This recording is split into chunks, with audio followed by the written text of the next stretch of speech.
Hello student, how are you? Hope you fine and today bertemu lagi dengan Miss Riris dalam pelajaran IPS. Oke, jadi mari sama-sama simak video berikut dan dengarkan penjelasan materinya. After that nanti kamu kerjakan tugas yang sudah disediakan di slide terakhir. Oke? Nah, hari ini pembelajaran IPS kita membahas mengenai mengembangkan ekonomi kreatif berdasarkan potensi wilayah untuk meningkatkan kesejahteraan masyarakat. Jadi, today kita belajar mengenai ekonomi kreatif. Oke ya. Oleh siapa? Tentunya dengan Miss Riris. Oke. Nah, the first kita harus belajar dulu mengenai apa itu yang dimaksud dengan konsep ekonomi kreatif. Sebelum kita membahas mengenai konsep ekonomi kreatif, kita harus mempelajari dulu apa itu definisi atau pengertian dari kreativitas itu sendiri. Nah, anak-anak silahkan dibaca. Kreativitas adalah kemampuan seseorang untuk melahirkan sesuatu yang baru ya, yang belum pernah ada, yang unik, baik itu berupa gagasan maupun karya nyata yang relatif berbeda dengan yang ada sebelumnya. Gitu berarti seseorang dikatakan memiliki kreativitas itu ketika dia mampu melahirkan atau memunculkan sesuatu yang baru, baik itu ide, baik itu karya-karya nyata, ya, yang pasti berbeda dari yang sebelum-sebelumnya. Mungkin yang sebelumnya sudah ada, tapi kreativitas itu ketika kita bisa memberikan sentuhan dengan daya tarik yang lebih lagi, gitu, dan memiliki nilai jual yang lebih.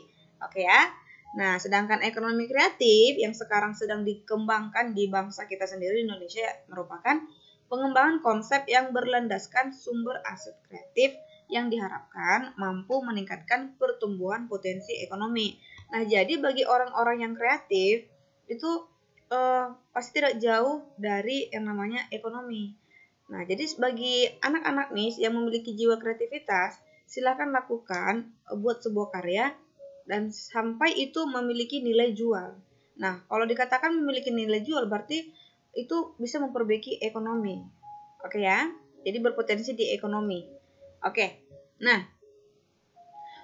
oleh pemerintah melakukan 14 subsektor yang merupakan lingkup industri kreatif gitu.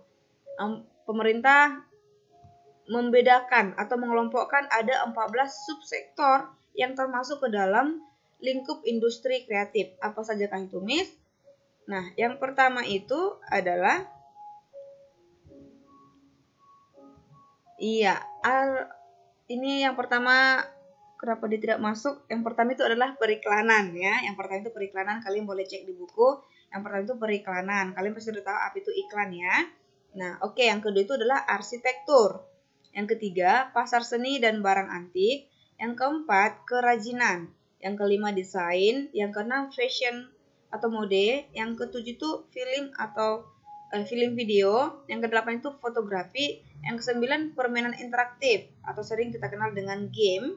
Yang ke-10 musik. Yang ke-11 itu seni pertunjukan atau showbiz. Yang 12 itu penerbitan dan percetakan. Ke-13 adalah layanan komputer dan peranti lunak. Next, radio dan TV atau sering kita kenal dengan broadcasting. Dan yang berikutnya adalah riset pengembangan. Itu ya. Oke, nanti apa penjelasan dari ke-14 subsektor ini kamu bisa buka di buku paket IPS. Oke. Nah, terus bagaimana cara meningkatkan ekonomi kreatif gitu ya?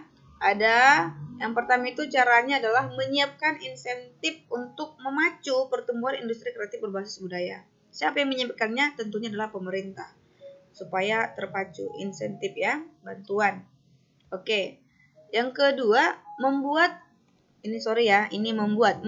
roadmap industri kreatif yang melibatkan berbagai lembaga pemerintah dan kalangan swasta. Oke, roadmap ini seperti peta ya. Nah, yang ketiga, membuat program komprehensif untuk menggerakkan industri kreatif melalui pendidikan, pengembangan sumber daya manusia, desain, mutu, dan pengembangan pasar. Yang berikutnya, memberikan perlindungan hukum dan insentif bagi karya industri kreatif. Gitu. Jadi dilindungi. Jadi setiap orang memiliki karya, dilindungi dengan hukum yang sering kita kenal dengan Undang-Undang Hak Cipta. Jadi tidak sembarangan memplagiat atau meniru atau memperbanyak atau mengurangi karya orang lain. Oke ya. Artinya kita menghargai karya orang lain supaya kita semakin maju. Yang kelima adalah membentuk Indonesia Creative Council yang menjadi jembatan untuk menyediakan fasilitas bagi para pelaku industri kreatif. Jadi dibuat adanya organisasinya atau lembaga pelindungnya. Oke, jadi sekian materi kita hari ini. Dan ini ada tugas kalian, silakan dikerjakan dengan baik dan benar. Silakan dibuka bukunya dan kirimkan secara pribadi ke WhatsApp pribadi Bisnis. Oke, thank you for today and thank you for your attention. Selamat belajar. Bye.